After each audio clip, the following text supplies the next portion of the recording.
Hi, Dr. Maina. Hello, how are you? Very well, very well. Welcome. Thank you, thank you. I have made your co-host so that you can have ease of presenting. Okay, no problem, no problem. That will be okay. Yeah, but we're also streaming on YouTube and webinar TV. So maybe a number of questions might come through YouTube and webinar TV. I'll be able to share. I'm also just checking them out. No problem, no problem. Yeah. Hello, how are you? Very well, very well.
Welcome, Benson Johnston. We are kicking off in a short while. Maybe in the next 2-3 minutes, then we kick off.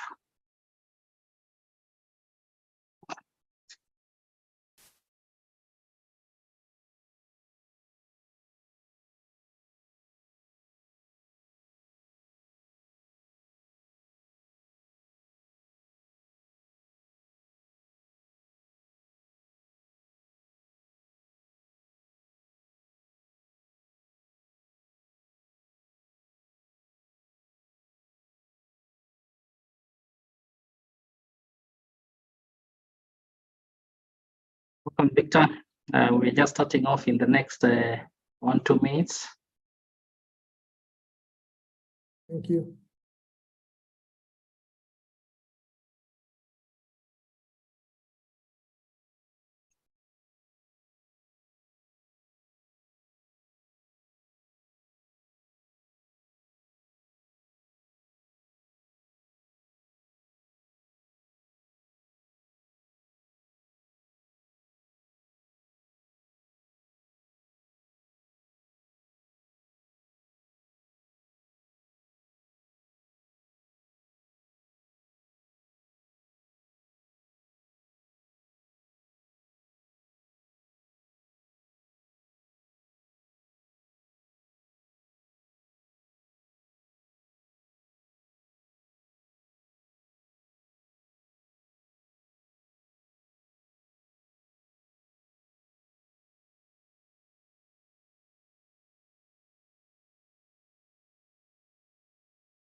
Good evening, everyone. Good evening, Grace. Good evening, Johnston, Benson, and our guest, Dr. Maina.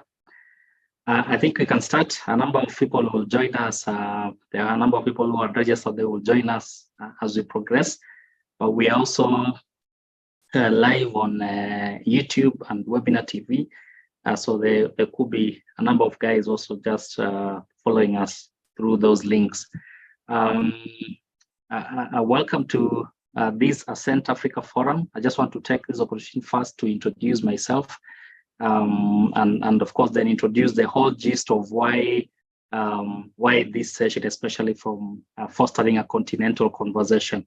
So I'll just allow me to just take you briefly in terms of who we are. Ascent.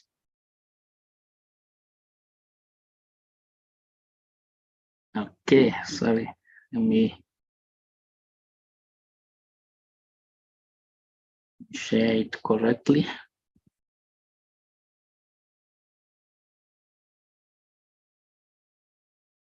So Ascent Africa Forum is basically a product of Ascent Leadership Group. And who we are is we are a leadership, organizational leadership consultant. Our focus is basically to help leaders to really understand how they can influence beyond positional authority. And the whole conversation around leadership development then from an African context is what then gave birth to the aspect of Ascent Africa Forum. So basically our vision is to see a movement of leaders whose influence will far exceed the authority of their position. And we do this through advancing leadership advocacy in Africa and beyond, through coaching, through consulting, through teaching and research. And this is one of those teaching forum where then we are advancing some of these conversations around leadership from an African context.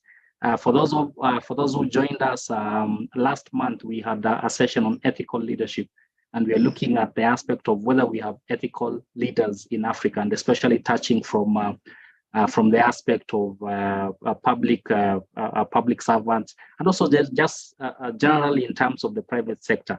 And that was a very, very insightful conversation. So if you missed out, you can check out on our website, or you can check out on our YouTube, and we'll be able to follow that conversation. So basically, Ascent Africa Forum is a forum that really tries to advance the Africa we want, because there's one aspect that we can keep on complaining around: what kind of Africa do we want?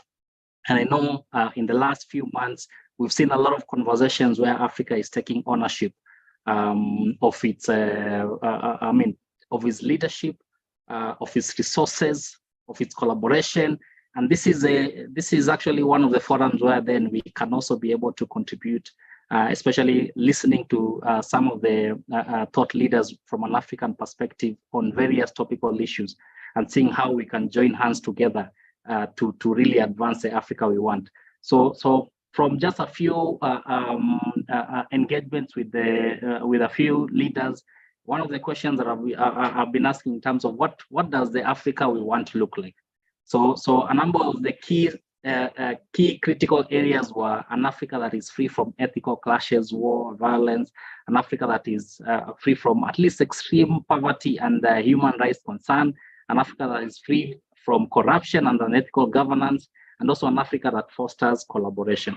And I think today's conversation is very pertinent because we are looking at educational leadership in Africa, and whether Africa is at that stage where then it can actually then use education as a platform to advance its agenda within Africa, and of course the agenda to the world.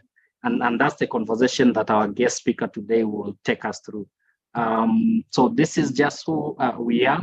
This is who I am. I'm a leadership coach, a teacher, and consultant on organizational leadership development. And this is basically just some of the accolades that we have engaged throughout the last few years that we've been in operation. So I just wanted to give you that context so that then as we engage in this conversation, then it's a good context for us then to have that picture in terms of where are we coming from and what are we advancing as an agenda moving forward. So on that note, allow me to introduce our guest speaker today for this evening.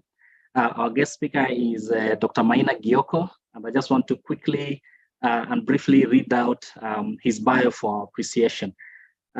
So Dr. Maina Gioko is the head of Professional Development Center at Aga Khan Schools Academy, Mombasa, which is a Microsoft Showcase school. He leads outreach, professional learning sessions at the center, which includes the Social Science and Humanity Research Council, and also the International Development Research Center and Knowledge and Innovation Exchange, which is a supported learning toolkit, and Global Affairs Canada Foundation for Learning Projects. Dr. Maina is also a global coordinator for Knowledge Exchange, which is a program across 3 countries in Bangladesh, Rwanda, and Kenya. He is part of the academic committee, which facilitates continuous professional learning sessions from the academy staff. In the leadership of continuous professional learning, Dr. Maina focuses on science, education, educational leadership, and management, lead, facilitation, core skills, competencies, learning and assessment, transfer of educators' preparation into practice, and many other aspects that are pertaining educational leadership. He holds a doctorate. He holds a Doctor of Management from SMC University in Swaziland, a Master in Education, a Certificate in Science Education, and Certificate in ICT Education from Aga Khan, all from Aga Khan University, Karachi, Pakistan, a Bachelor of Science in Physics and Mathematics from Egerton. So he's been involved in a number of internship, fellowship, facilitation across Africa, and of course, basically aspects that are pertaining to policy development within the Africa region at wide. So Dr. Maina is also a member of International Federation for Information Processing, and also the board chair for the Action Foundation Kenya and the board member for Global Action Plan. So allow me to welcome Dr. Maina to share with us his insights, especially on the aspect of educational leadership in Africa, and whether Africa as a continent is ready to engage from an educational leadership perspective. Welcome, Dr. Maina. Thank you very much, Coach, and thank you very much, the audience, for attending this session. This session is a roundtable discussion where we'll be looking at the situation analysis of education in Africa. And as leaders, it's important to do a check-in, because based on the check-in, then we'll be in a position to make informed, evidence-based decisions, which are going now to guide us in terms of how do we move forward this particular continent based on the reality on the ground. So as we talk about Africa, most of the data that we have regarding Africa is in the sub-Saharan Africa. And if you look at the situation, the statistics is damning. I'll give an introduction and focus on 4 areas of challenges that include access and equity, relevance and quality, education financing and education system, before I make my closing remark for this brief presentation. It is a snapshot. It's a whole module if you are to teach this, but I'll just give a snapshot within this particular given time. So if you look at numbers in our continent, especially sub-Saharan Africa, you find like 20% of learners between 6 and 11 are out of school. And I like coming from the data perspective because that will inform the situations we observe and how we make decisions on what to go forward. Then if you look at a third of the learners out there are out of school. And then 60% of the youth, 15 to 17, are out of school. And this is across Africa. So I know you can aggregate it when you look at your country, you might say, no, it's not fitting, but this is across Africa, and this is coming from UNESCO statistics data. And then you also find that these are out of school. But when you look at in school, then you find that 4 out of 10 learners in the classroom are not learning. Yet they're attending classes. So looking at this situation at the moment and thinking of our growing population, it means that the situation is going to get worse if we do not act. And we are not saying that people are not acting. There are many agencies across Africa which are trying to make intervention. And they have developed like baseline indicators which are required to check if a school is in the right mood or the students are learning, for example, access to electricity, potable water, the monitoring conditions in the classroom, the availability of the classroom, the teacher-student ratio. So these are things which are being tracked to find out what is happening. But the reality is 7 out of 10 countries in Africa are facing acute shortage of teachers. Therefore, there is importance of looking at, but when you go back to education, and we find that as much as we are tracking this to check what is the situation, what is the wellness, what is the readiness of the country's access to education and the quality, we are guided by the SDGs, which is SDG 4, which talks of inclusive and equitable quality education that is promoting lifelong learning. That wording itself is demanding and rigorous in terms of the kind of learning experiences that we need to expose or give our learners. But it is also facilitated by the next one, which is the 5th goal, which talks about equality in terms of women and girls. So this is the situation. This is like our compass, our benchmark, which we are working on to ensure how do we move forward. So the African education sector continues to face serious challenges of low and inequitable access to education, irrelevant curriculum, poor learning outcomes, inadequate education financing, weak education system, and weak link to the world of work. And I will be unpacking this as I continue with my session. On each of it, I'll be giving enough information and depth of what that means.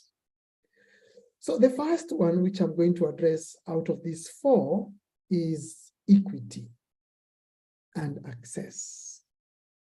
And this has been drummed and championed, and it's very clear that if you look back in 2006, 38 million children were never enrolled in school in sub-Saharan Africa.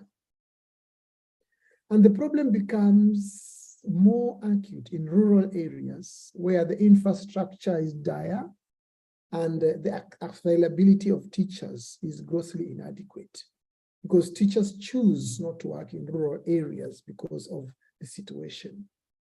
And this is further compounded by poverty, as well as our identity, that is cultural practices, because many parents in those areas prefer their children to work in farms rather than go to school. And then they don't see an opportunity for employment because they are seeing people who are educated, who are jobless. So there is no shining glory on this education which people are accessing. And this situation calls for improvement in economic environment and the scaling up of education financing for building new schools, training teachers, providing education material to support African countries. I have an opportunity to have an experience across several countries from Ghana, Ethiopia, Rwanda, Zimbabwe, Kenya, Uganda, Tanzania, as well as South Africa. And you find across, there is this push for girl education as a priority across the region. And at the same time, you find 9 million girls between 6 and 11 will never go to school, compared to 6 million boys. Again, looking at those statistics, you're just seeing a disadvantaged gender because of that gender. And looking at what happens, you find 23% of girls are out of primary schools compared to 19% of boys. So by the time they become adolescents, there is an exclusion of a gender, 36% in girls compared to 32% for boys. Now, one of the main things which is challenging equity is poverty in terms of hindrance to education. The other one is distance from school to home, because that creates issues of safety and security of those children, because many children have to walk longer distance. Other barriers include health problem, disability, lack of confidence in the quality of education. Because if you see a jobless university graduate, then that zeal and that attraction to education is also something which is waning out because of that. And there are many factors which affect the transition from primary to secondary, from secondary to tertiary. And the first is the household income, because as the learner grows through, the demand, as much as we say free education in many countries, many parents are not able to afford.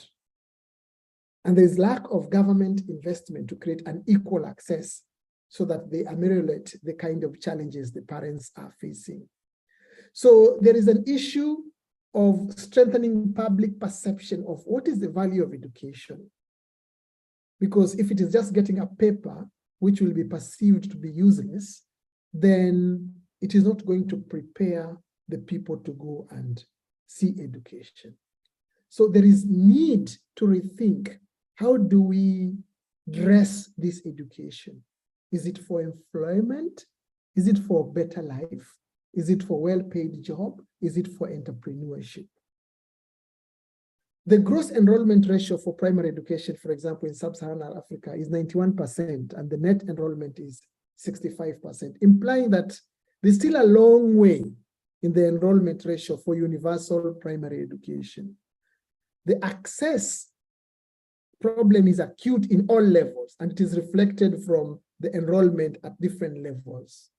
And it gets worse when you go to the marginalized community, especially gender and people who are really suffering. So girls in many poor communities still suffer from discrimination when it comes to whether a boy or a girl should go to school. Girls provide most of the household labor, and they are forced in early marriages, and they have been denied a chance to take control of their destiny through education. Adolescence, pregnancy, puberty rituals, sexual myths, and manipulation of culture still leads to early entry into marriage and reduces the chances of bridging that gap that we have.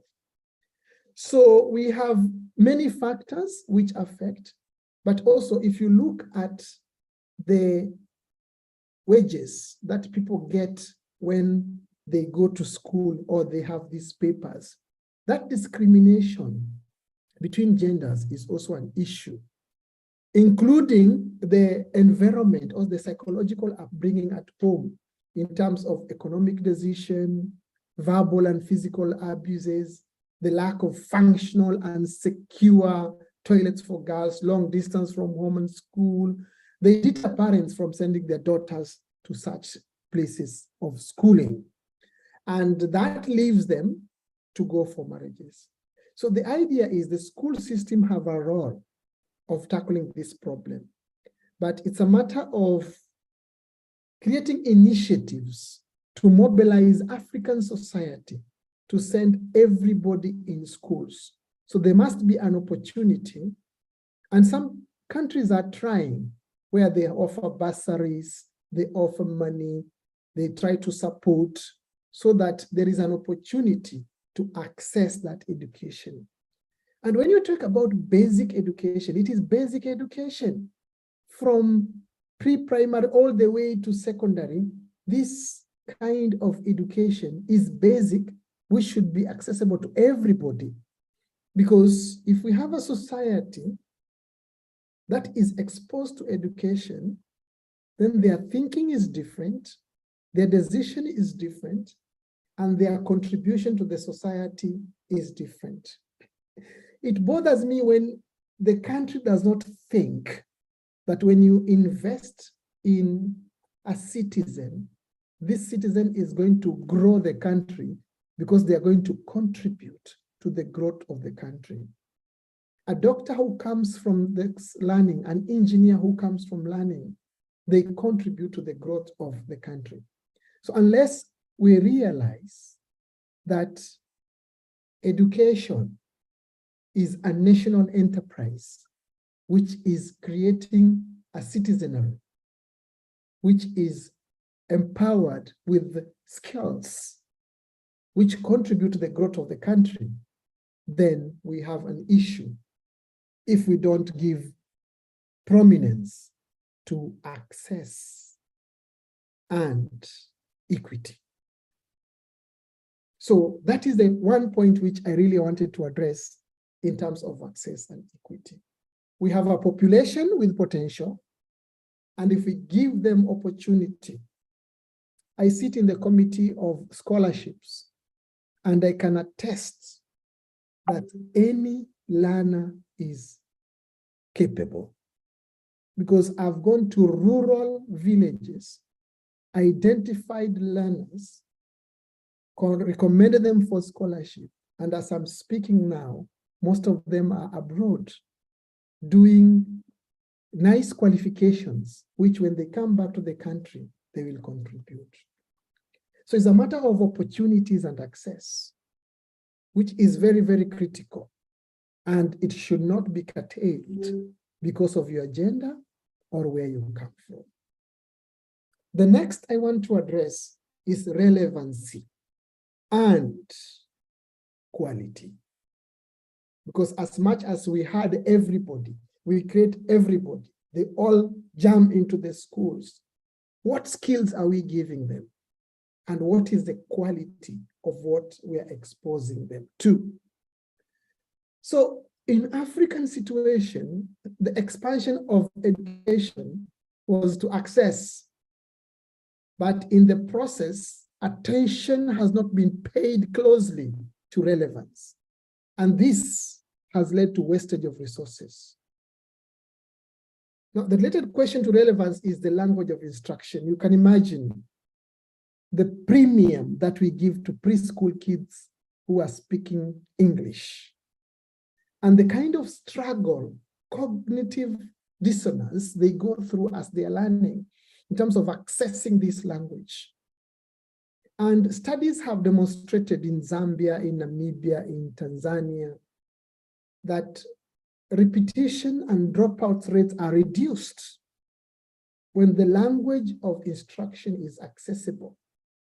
the language of instruction, which is formative. And I know other schools of thought say eventually they'll have to learn English, which is okay, because transiting from one language to another, if you have a solid foundation on one, is easy.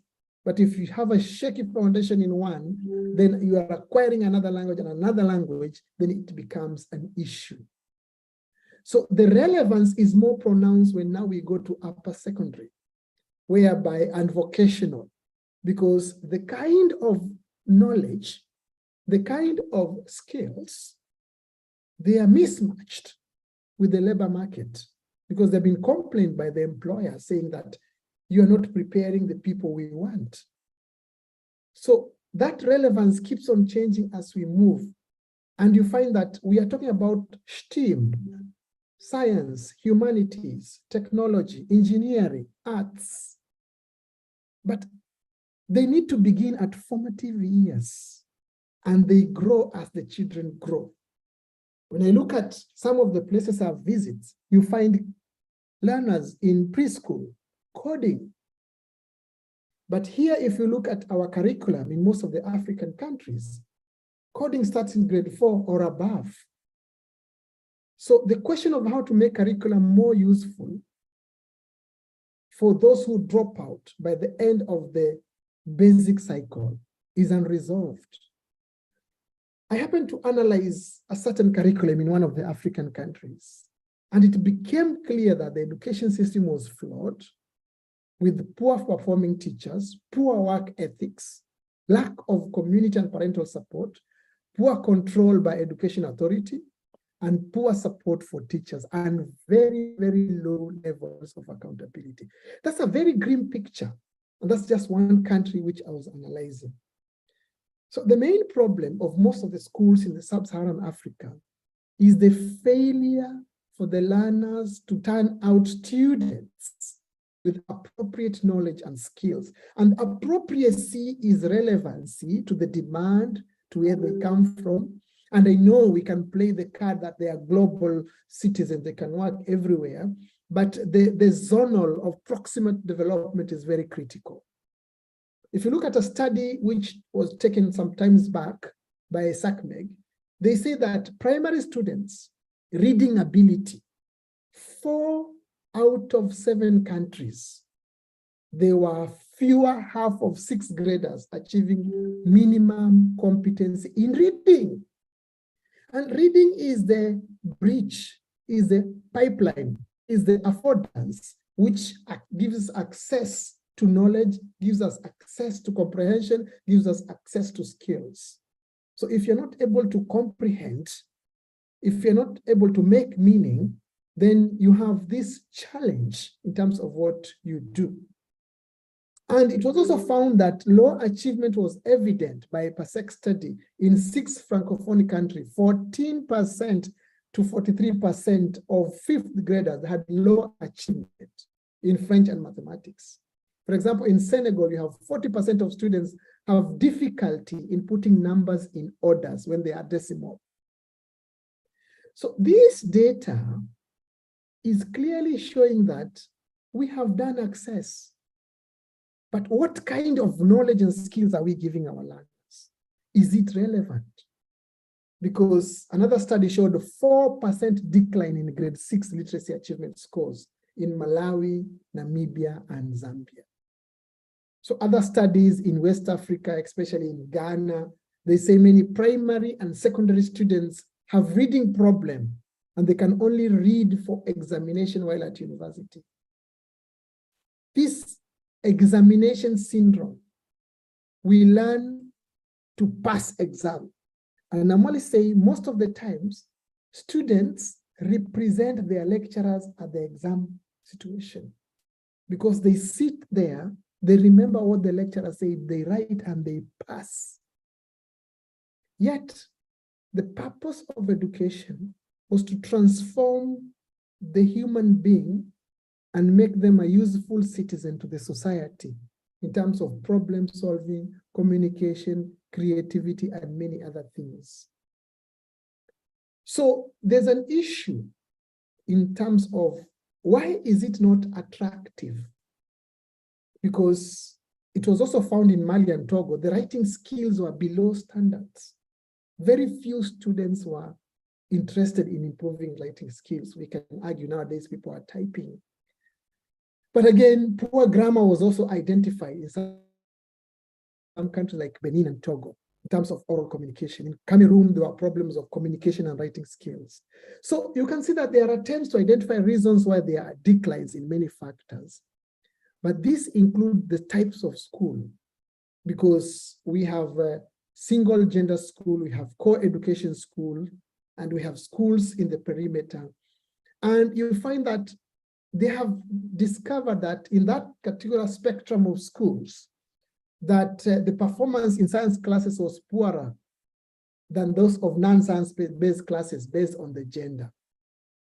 So also the type of school, the family background, the parents' educational levels, because parental engagement is very important, as well as the proximity of the parents to the students, because sometimes parents deliver their children to the schools and they'll come and pick them. Yet there is need for continuous engagement during the life of the learner in the school.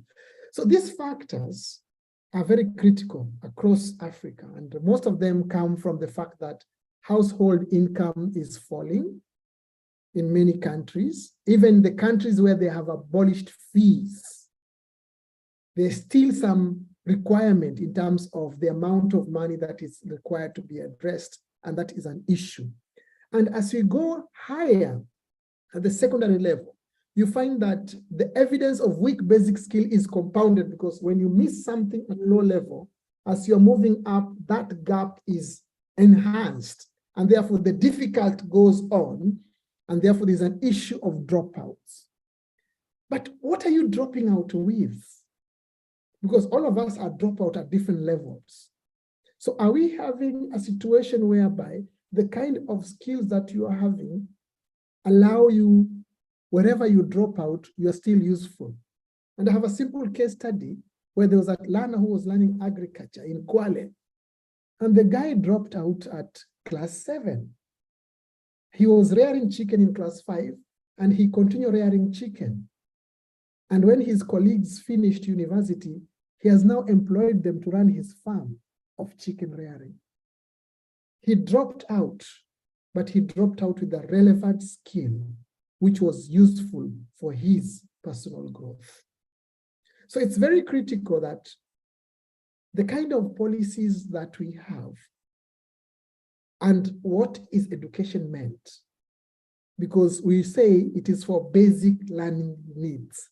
And when you look at the basic learning needs, they identify as surviving, developing learners' full capability, enabling learners to live and work with dignity, providing them with the capacity to participate fully in developmental processes, equipping them with skills to improve their quality of life, empowering them to make informed decisions, and enabling them to continue to learn. So if this is what we are focusing as the basic learning needs, are our curriculums across Africa giving that? Because if you follow what the DACA framework say, they are trying to adopt those 4 pillars of education, like learning to be, learning to do, learning to know, learning to live together. Are we living to those aspects, or are we living to just one of that? So it's very, very important that in this sector of African education, we need to think about those 7 basic learning needs. And if you heard me clearly, they have no grade in them, but they are about the well-being of the learner and how they need to be built up. So there's a wide of other factors regarding quality, depending on the country and the level of education. Low completion rates, teachers who lack qualification, experience, and even motivation, shortage of teaching materials, weak supervision, accountability system, inadequate time on task, such as absenteeism of teachers, illness, family obligation, political disruption, and inappropriate curriculum. And that is very key, where curriculum is just borrowed, makes no meaning. There is no alignment between who we are preparing for the market There's no resources allocated. So relevancy and quality are very, very key, because these learners are spending 12 years in education, 12 years, then they can choose their pathway to advance. What investment are we making in these 12 years? Are we giving them transferable skills? Are we giving them shelf skills? Are we giving them limited skills? The next point I want to talk about education financing, and this is two ways. It's about the kind of investment we make because we value education. And this comes from the African governments, where as much as they say they are giving money to education, what is it particular in education is the investment going to? And this is key for leaders because it's very still inadequate in terms of low capacity. And if you compare the amount of money given to schools and what that money does, then you need to think, is it covering the 7 requirements of basic education? And there have been many push to increase the amount of money, but then the overriding problem for education, especially in East Africa, is financial and economic one.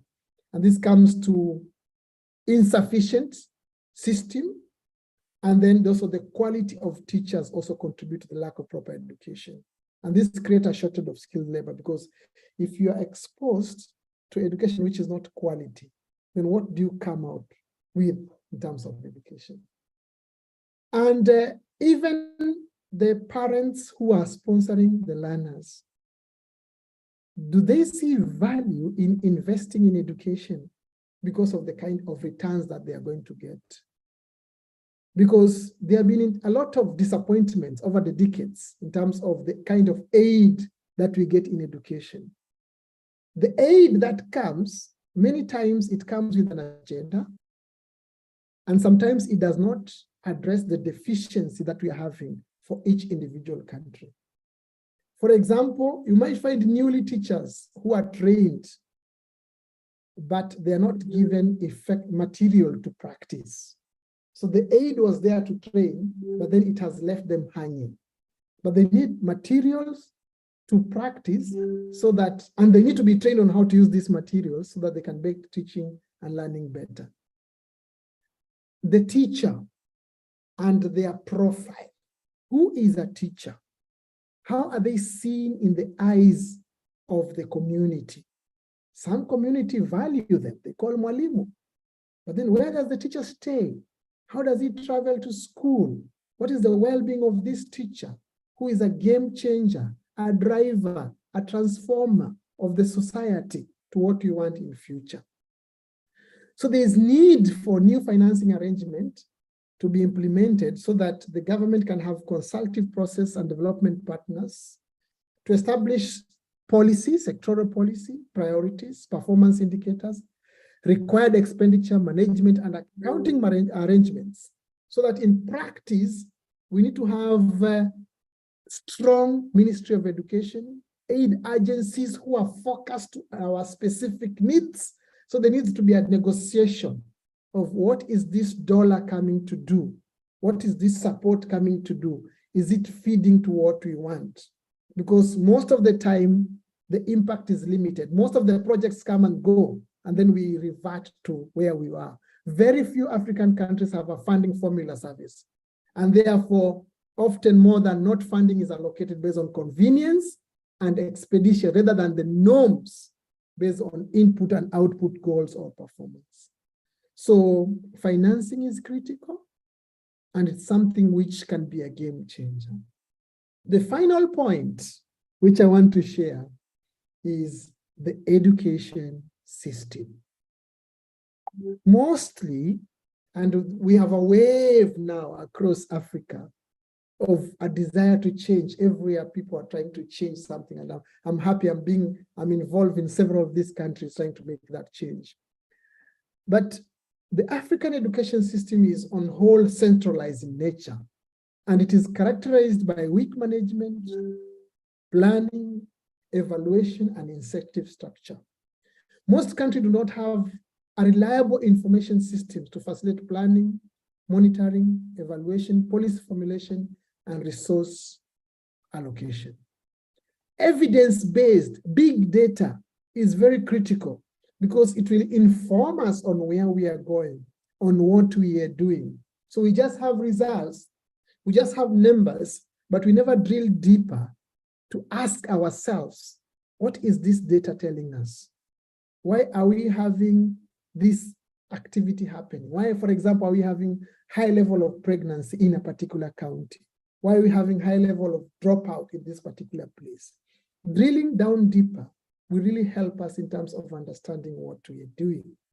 So African countries precludes possibility of local participation, which could resolve some of the issues in resource mobilization, management, accountability, sustainability of education. When you talk about low cost, no cost, we need to repackage ourselves, refocus, and we see that if you are teaching a concept, what kind of local resources are accessible to you? Meaning that from the system, the teachers have to be educated on adaptation, flexibility, and accommodation. Because at the end of the day, education is to create affordance to a concept. So how do you create this affordance to a concept? There are many ways. So you find that most countries have not been able to meaningful operational decentralization due to the problem involved in the low capacity development, devolution of power and resources. But in the absence of proper budget and expenditure tracking system, decentralization has in some cases rendered ineffective, either because of limited financial capacity, and it simply means that decentralization of corruption at local level. So ladies and gentlemen, I wanted to share these 4 aspects. There are many, but I have categorized them in 4. So as I make my closing remarks, I like to appreciate and recognize that Africa is growing and the development of education in Africa is taking a place within a very difficult environment. I've had an opportunity to work in US and to work in Europe, and now I'm home. I'm seeing the reality, issues of poverty, insufficient economic growth, high population growth, low productivity, high unemployment, HIV and AIDS pandemic, persistent weak governance, armed conflicts. So in recent years, the challenges of globalization and the consequence intensification of international competition, and you've seen how schools rise up, say we have computers, we have this, and the rising prominence of science and technology, all combined, they pose a very significant new challenge, which we must overcome in Africa to emerge as an equal partner in the arena of the 21st century. Since then, the problems of relevancy and equal and low access to education opportunities, poor quality of education, poor managerial and planning capacity, poor financing, and the weak link between education and labor market remain the major things as I've covered. The inadequacy and inefficiency of delivery of resources of education and health has led to limited human capital capacity in Kenya, preventing African countries from taking substantial benefit in economic growth and development. So far, the education initiative was generally taken in haste because we just try to fix things, things come, funding comes, we rush and do this and this, but we need a proper guidance on where are we going so that economic policies, government, health, and population policy are clear. It is obvious that the effort and the kind of education African countries are providing to the youth will determine the future. We are preparing the future. So if we fix now, but we have challenges with increasing democratization, the content, reduction in military dictatorship, strengthening of advocacy in education like what we are doing now, increasing role of media, the launch of African youth, the widening space for debate and exchange, like I know that you asked me many questions here. These are opportunities for us to rethink our position. African countries and regions as a whole need effective education and employment policies to address new opportunities and threats within the globalization process. Actions may be required at regional and sub-regional level, yet African policies and institutions are still weak, and they need to be increased for international support and development. Thank you very much. I hope I've made you uncomfortable. I look forward to your questions. Thank you very, very much, Dr. Maina, for such an insightful discussion here. And I just want to pick out on some of the numbers, because sometimes, I mean, it's usually good to just have a look at, okay, the education system in Africa and just look at it in that way. But the way you've actually broken down those numbers in terms of 1 out of 5 learners between the age of 6 and 11 are out of school. 1 out of 3 between the age of 12 and 14 are out of school. 60% of 15 to 17 years are also out of school. But also, more importantly, is the fact that 4 out of 10 learners who are attending school are still not learning. I mean, for me, I mean, it's a bit damaging there to understand. Even almost 40% of the learners who are attending schools are actually not learning. Yet we are talking about the youth being the majority of the population in Africa. So then it begs the question in terms of what kind of youth are we producing as Africa? Are they youth that are ready to take over the issues that are there in Africa and resolve them? And I think there was some statistics. I mean, I don't know whether I'm not clear around whether the details of the research, but there was some newspaper article this week that was talking about the youth, especially from a Kenyan perspective. The teenagers in Kenya, a majority of them are not ready to take on the challenges that is there in life. So then that begs the question around the whole education system, and the education system here, not only from a school system perspective, but also just from parental engagement and community involvement in terms of enabling that kind of an environment. So I think quite some good thoughts there to think about. So I just want to allow some questions from our audience.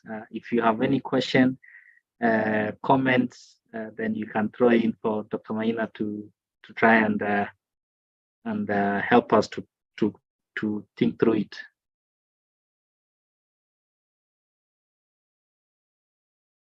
Johnston, Benson, Anastasia, any comment, any question for Dr. Maina? Just also trying to see whether there are questions online.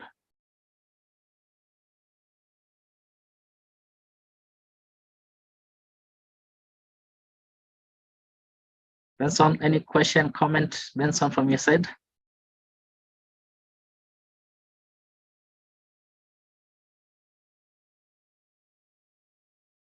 Okay, Anastasia?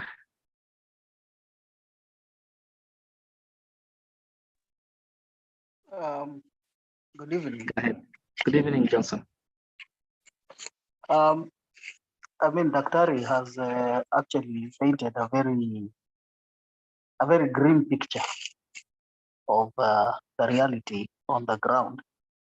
And when I look at the situation in Kenya, and I think it cuts across sub-Saharan Africa, I don't know whether it is a curriculum problem, or because you find, like in Kenya, we've been through, there was the O-level, A-level, became 844, it changed. And sometimes these changes, maybe they are not well thought out. Then you find they are facing some hiccups here and there, so they could be contributing even to some of these challenges that have been mentioned here. It becomes like, I don't know, it's a problem. And then add in that in Africa also, and in Kenya, politics plays a role in everything. Some things are politicized even when they're not meant to be politicized. I don't know how, like that whole confusion. Is that also something that needs to be taken into account when tackling this issue. Thank you very much for that observation. And thank you very much for giving a scenario for Kenya, which is a replication across, because politicizing sometimes gives a goodwill, but politicizing with self-interest then does not give that goodwill. Because if we have the interest of the nation at heart, knowing that these pupils, we are calling now pupils, they'll be the taxpayers 15 years to come, they'll be the contributors to the economy 15 years to come. Such mindset can change everything. But if we keep on politicizing for self-benefit, that spoils everything. Everything. I know in Kenya, there was a major declaration of where the junior school should be situated. And if you drill down what was driving that, from my perspective, it was just the 15,000 which is allocated to the school heads. But in reality, if there was a bigger scope, they would have thought otherwise. That's just from my opinion. So politicizing is an issue. That's why I was saying we need structures and policies which are solid. What is the aim of education? If we go down at what is the aim of education, then we give value. In the morning, I had somebody complaining that the money given for a student is the same for many years, yet things have changed. Meaning if we are not realizing how things are changing, then we are not making learning to be comfortable. So the learners are continuing to learn under a very dire situation, meaning that we don't place value to our source of human resource in the future. So I agree with you that the changing of curriculum is very, very advisable. I know you are commenting it might have been a mess, but internationally, they have even changed to 3 years, but basically it is 5 years. The reason is usually to review and ask ourselves, is the curriculum meeting our demand? And I know where you are coming from, because some of our reviews we have been having is helicopter, something just being dropped just because there's a trend. But most of the reviews are done with a lot of stakeholders' engagement, and that is where relevance comes in. I remember I was involved in one of the countries, and we had a whole 3 months talking to villagers and everybody, to the professors. And by the time people are now adjusting the curriculum we want for that particular country, everybody was welcoming, because this is what we want as this country. So I agree with you. How are we moving? Are we moving together? Who is gaining? Is it the country or individual? Thank you very much. Thank you very much. Johnson, I hope that has been somehow shed some light on your question. Any other comment, Anastasia? Yes, it has. Yes. No. Okay, go ahead, Anastasia. Good evening. Good evening. Yeah, Dr. Mining, that was a very, what can I say, an eye-opener. It's a challenge. The issues that you're painting, the real issues, and personally, I believe that it's an opportunity for people to pick what you are sharing and see, because we are looking at it from an Africa perspective. If we can bring it back home here, and we look at, you talked about issues of inequality, inequality, access, and I think also issues of completion and transition. But when you look at our country, the counties, in terms of the regional coverage, we also have issues of the inequalities across the regions, because you may find, I think that's an area that can be, we can try to zero in. Maybe you already have that information, but I was just wondering whether the information you're giving us in terms of the statistics, they cut across, for example, in Kenya, all the counties. What are the the differences. What are the regional differences? Because then that also can help when it comes to looking at the leadership and the policies that we would want to, which are in place, but would want to work with the policymakers to push for filling that gap of inequality, the regional inequalities.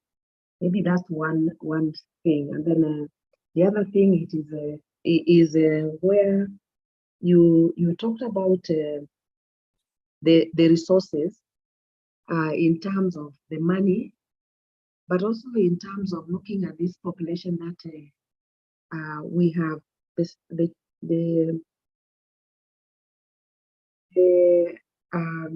children who are dropping out because of some things. I mean, I think you mentioned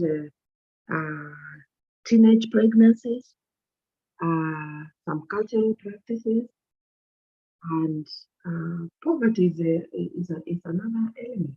And when we look at, I think recently, yesterday or the day before yesterday, I think there was a release of the global gender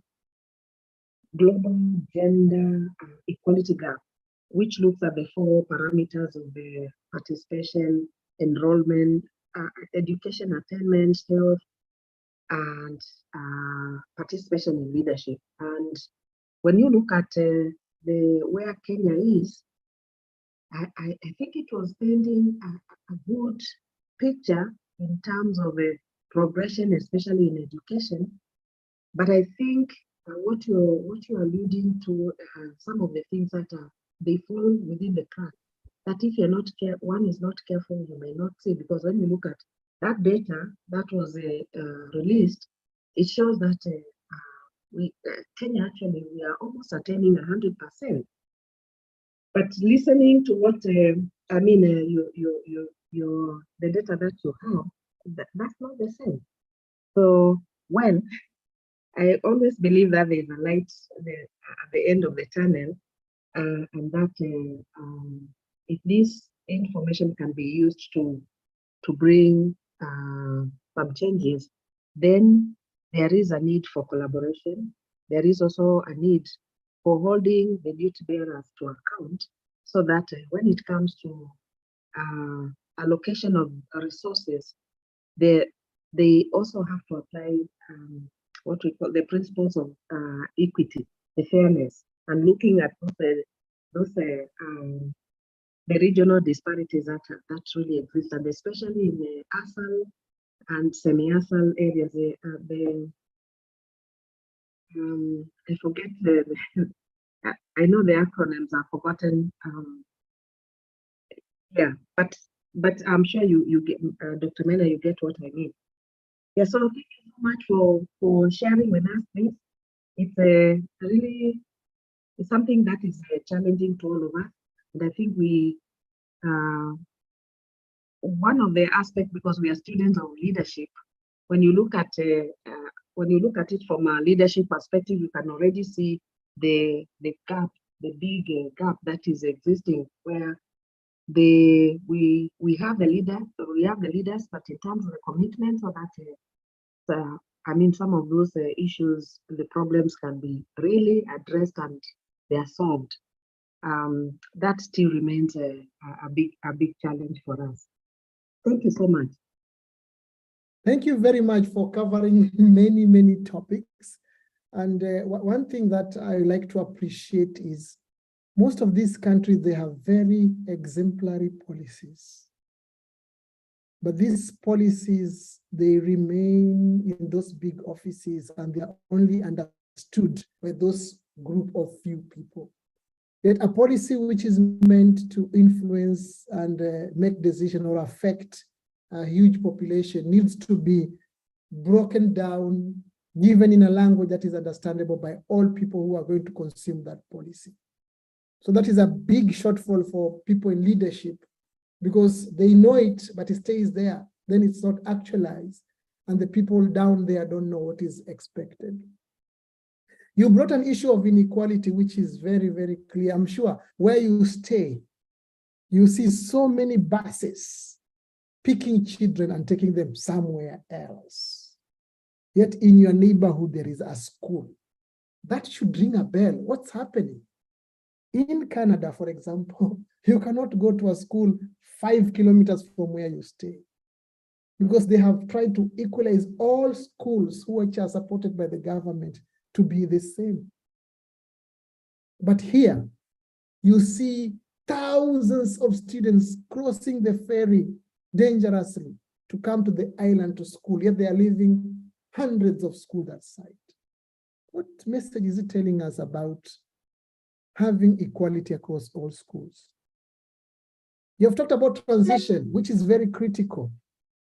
We would like all the learners to go through school, but we have these stop gaps.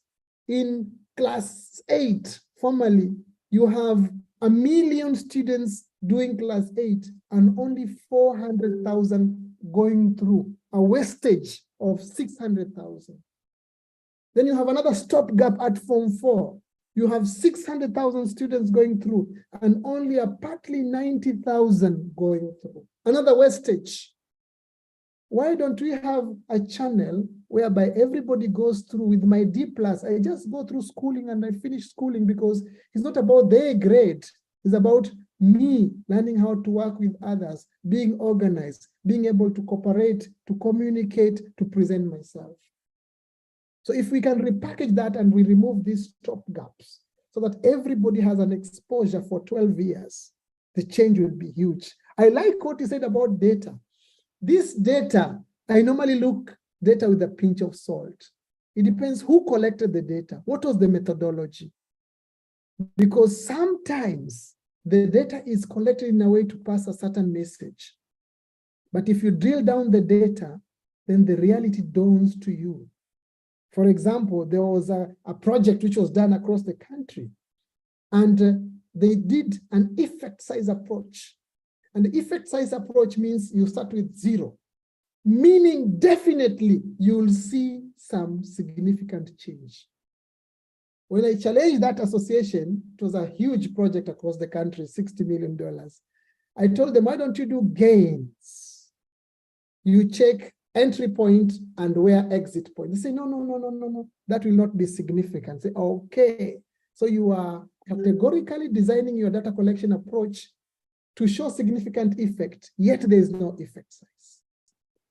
When you come to allocation of resources, as I have said, I agree with you. We need to rethink, and we also need to contextualize. What do we need to do? And your final point on regional disparity, that is clear, true, that we are not the same, just as the fingers of the hand. But how? I know there have been attempts. You can join medicine with this cutoff point if you're coming to Northeasterns, but those are just reactions. Why don't you start from grassroots and see you create opportunities for all? And here leadership plays a big role, because leadership is charting the uncharted pathway, is standing out where nobody is believing about what you're saying. And this damning data, as the coach has said, is a reality. We need to accept it. I know. Think about yourself. Think of your classmates whom you started with in grade 1. What % of them are in your position? I can assure you it's less than 10%. Is that fair? It's not. Thank you. Thank you very much, Dr. Mayan. Just to add on that last point, and then it just made me reflect on the class when we started our PhD in leadership class. We were 30 of us in our class. Today, we are at a point of data collection, almost now moving into analysis and defending our dissertation.